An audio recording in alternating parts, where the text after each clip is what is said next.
Oi, oitavo, tudo bem? Então, nós vamos falar agora sobre a poética indígena, da página 51 até as páginas que virão até a página 64. É possível que a gente pare aí pela metade também, para não cansar muito, né? Então, vamos lá ver. Primeira coisa que a gente tem que observar a respeito disso é que a poética indígena, ela é extremamente cultural, cheia de grafismo, né? Que constitui uma narrativa atrás da outra, tá certo? Infelizmente, a poética indígena é uma poética muito voltada ainda para a poesia preconceituosa, porque muitas pessoas não acham que a poesia indígena é uma espécie de poesia, porque eles são índios. O índio, assim como o negro, assim como a questão religiosa ou outras situações aqui no país, ainda sofrem muito preconceito. A escrita deles também acaba sofrendo esse preconceito, tá bem? Então, o que dizem os povos indígenas ao escrever usando a escrita alfabética? Então, para responder, nós vamos buscar a resposta na professora de literatura Graça Graúna, que é o pseudônimo, o nome falso de Maria das Graças Ferreiras, tá? Então, no primeiro poema dela, ela fala o seguinte: ao escrever, dou conta da ancestralidade do caminho de volta do meu lugar no mundo. Então, quando o indígena escreve, ele fala dos seus ancestrais, ele fala do povo primordial para a vida dele, que é o povo primitivo. Quem foi Graça Graúna? Quem é? Ela é professora, descendente de potiguaras, formou-se em letras pela Universidade Federal de Pernambuco e fez mestrado sobre mitos indígenas e é escritora, tá bem? Então, no poema, a palavra ancestralidade significa identidade histórica, cultural, genética herdada dos ancestrais. Explica o significado da expressão dou conta no poema. Dou conta, eu percebo, eu tenho a consciência de que aquilo está acontecendo. Então, dar conta significa tomar consciência, perceber. Número 3 seria em grupo, né? Para a gente concluir aí como a arte literária contribui e continua contribuindo para cada um de nós encontrar o seu lugar no mundo. A arte, em geral, gente, de maneira muito peculiar e particular, ela faz com que o ser humano encontre o seu lugar no mundo. Quantas pessoas têm qualquer tipo de problema, mas é na arte que conseguiu, por exemplo, veicular o seu mundo, né? Quanto aluno eu conheço que tem dificuldade em matemática, mas que pinta muito bem, ou faz desenhos muito bem, ou mexe com argila e tem um conhecimento incrível da arte, né? Então o ser humano é dotado de muito conhecimento. Não é porque um aluno ou porque uma pessoa ela vai mal, por exemplo, em matemática ou em português, que ele é um péssimo aluno. Pelo contrário, ele tem outros pré-requisitos, né? Eu conheço alunos aí do colégio que desenham muito bem, maravilhosamente. Eu não sei desenhar nem de palitinho, tá? Então aqui nós encontramos o nosso lugar no mundo através de como nós vemos a arte, tá certo? Número 4. É para você discutir sobre a escrevivência indígena. Qual é o significado do neologismo escrevivência? De que forma este título se relaciona com o conteúdo do poema? Bom, escrevivência tem a ver com a escrever e a sua vivência, né? O vivenciar aquilo que você escreve, tá? Então, geralmente, a pessoa que está escrevendo essa escrevivência, que é um neologismo, ele escreveu aquilo que ele vivenciou. A maioria dos nossos poetas fazem isso, tá? Tá bem? Página 53. Leia agora essa fala de um indígena. Os brancos pensam que o índio não é gente, é igual passarinho, tá lá no mato, vivendo livre, solto, é só disso que precisam. Então, aqui uma palavra da liderança Kayangang, que falou no encontro de julho de 2017, um líder que manifestou como é que o branco, que o ser humano, nós vemos o índio, né? E muitas vezes vemos com preconceito, infelizmente. Letra A. Nessa fala do líder Kayang, 2 povos são mencionados de maneira genérica. Quais são eles? Os brancos e os índios. Por essa fala é possível perceber uma harmonia entre esses povos? Explique sua resposta. Então, não tem uma harmonia entre os povos, entre esses 2 povos, né? Porque se a gente for observar, o branco não tem respeito pelo indígena, tá bem? Eu colocaria assim a minha resposta. 6. Que relação é possível estabelecer entre o poema de Graça Graúna e a ideia de que o índio não é gente? Em dupla, responda essa questão. Então, em dupla com você mesmo, responda essa questão. Então, muitas vezes é através da arte que o índio percebe qual é o seu lugar no mundo, tá bem? Que o índio, ele respeita através da sua poesia, do seu estilo de vida, os seus ancestrais, tá bem? 7. Para marcar suas muitas leituras, a escritora Graça Graúna costuma rabiscar em tiras de papel seu pequeno grande poema. Você costuma usar algum recurso para marcar suas leituras?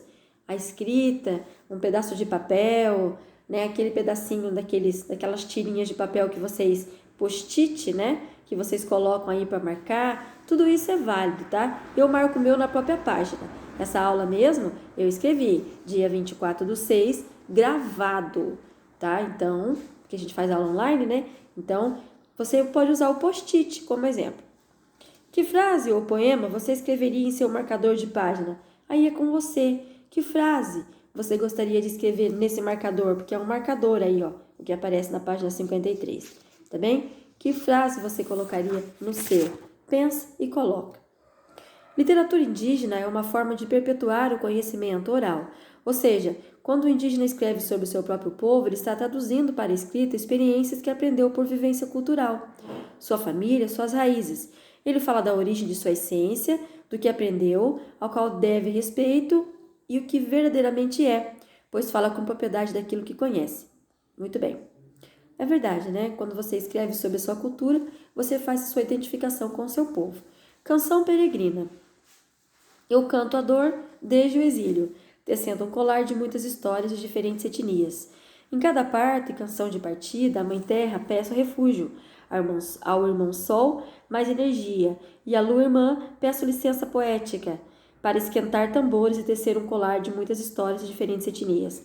As pedras do meu colar são história e memória, são fluxos de espíritos de montanhas e riachos, de lagos e cordilheiras, de irmãos e irmãs nos desertos da cidade ou no seio da floresta. São as contas do meu colar e as cores dos meus guias, amarela, vermelha, branco, negro de norte a sul, de leste a oeste, de Ameríndia ou de Latinoamérica, povos excluídos. Eu tenho um colar de muitas histórias e diferentes etnias. Se não o reconhecem, paciência, haveremos de continuar gritando a angústia acumulada há mais de 500 anos. E se nos largarem ao vento, eu não temeremos, pois antes do exílio, nosso irmão vento conduz nossas asas ao círculo sagrado, onde o amálgama do saber de velhos e crianças faz eco nos sonhos dos recluídos. Eu tenho um colar de muitas histórias de diferentes etnias. Muito bem. Então, esse texto ele tem uma musicalidade, né? O exercício 10 pediu para você observar em grupo essa musicalidade e trabalhar com a musicalidade em sala de aula. Mas eles esqueceram, ou na verdade eles não esqueceram nada, eles não sabiam que nós passaríamos por essa pandemia, né? Coisas da vida. Então, a 10 nós não vamos fazer, tá? 11. Após a leitura em voz alta, explique o que o título Canção Peregrina significa para você, tá? Peregrino é aquele que viaja por terras distantes, é aquele, por exemplo, que está sempre viajando.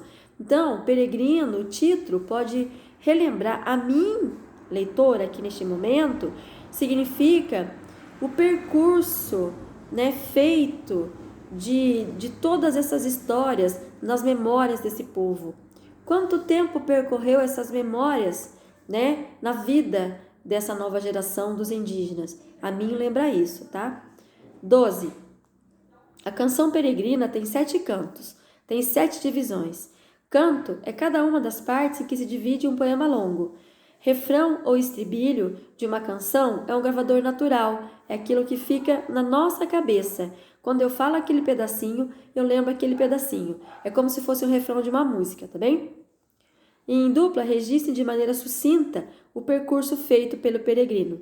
O que você vai colocar?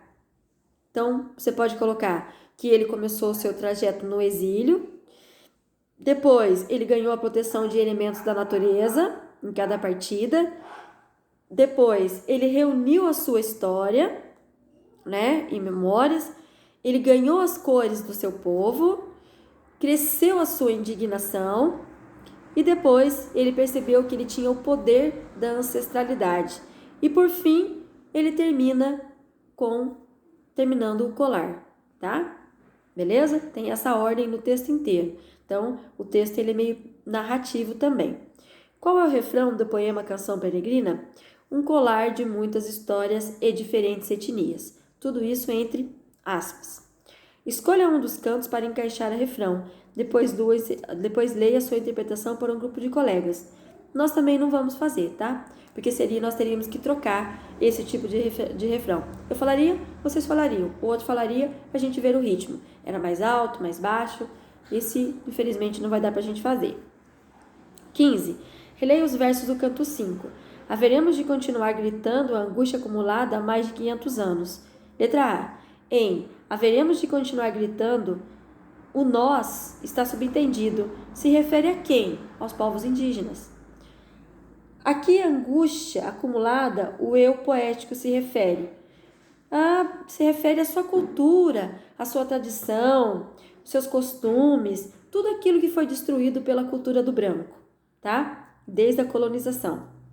16. A poética indígena é marcada pela tradição oral, construída com base na repetição, recurso estilístico que assegura a continuidade e a reiteração do que é relatado. Então, 16 é a letra A, tá bem?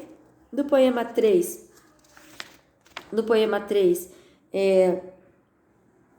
3 e o poema 4, né? Vai falar também da poesia indígena, tá? Eu vou ler o poema 3 com vocês, nós vamos fazer, e depois o poema 4 vai ficar de leitura para casa. Então vamos lá ver. Eu canto porque instante existe. Esse texto é da Cecília Meirelles, ela não é indígena, mas fala qual o motivo por que ela está cantando, está fazendo a poesia. E a minha vida está completa. Não sou alegre nem sou triste, sou poeta. Irmão das coisas fugidias, não sinto gozo nem tormento. Atravesso noites e dias no vento. Se desmorono ou se edifico, se permaneço ou me desfaço, não sei se fico ou passo. Sei que canto e a canção é tudo. Tem sangue eterno, a asa ritmada. Um dia sei que estarei mudo, mais nada. Em pequenos grupos, leio o poema motivo e para comparar ele com a da Canção Peregrina da Graça Graúna. Então, os dois têm o mesmo tema. Os dois falam do cantar, do escrever a poesia para poder se declarar para o mundo, né? Seria isso que a gente teria que entender. 18. O poema motivo pode ser considerado uma canção peregrina, né? Será que pode? Pode, porque fala do viver desde o início. Por que ela canta? Por que ela sente dessa maneira? Então, sim, né? E também, gente, fala da ideia da sobrevivência que está presente no texto Canção Peregrina. Então, sim, tá? 19. E o poema Canção Peregrina poderia ter o título motivo, por quê? Compare sua resposta com a de você mesma, tá? Então, será que a Canção Peregrina poderia também ter o título de motivo?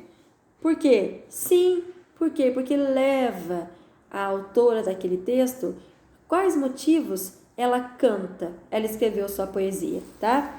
O poema 4, vocês vão fazer a leitura, tá bem? E depois vocês vão responder a páginas 58 e 59, tá bem? 58 e 59, e vai ficar então para vocês fazerem a atividade em casa. É para pensar a leitura, para a gente pensar um pouco dessa questão do preconceito com a literatura indígena, e essas questões, elas são também não só interpretativas, mas como questão de reflexão, né? Talvez aí para a gente pensar um pouco no respeito que a gente tem que ter com todos os povos, independente da cor, da raça, da etnia, independente do que a pessoa gosta, a questão do respeito, né? Então, a página 58 e 59, vocês resolvam sozinhos e a gente retoma na nossa aula online, tá bem? Um beijo para todos, até a próxima. Tchau!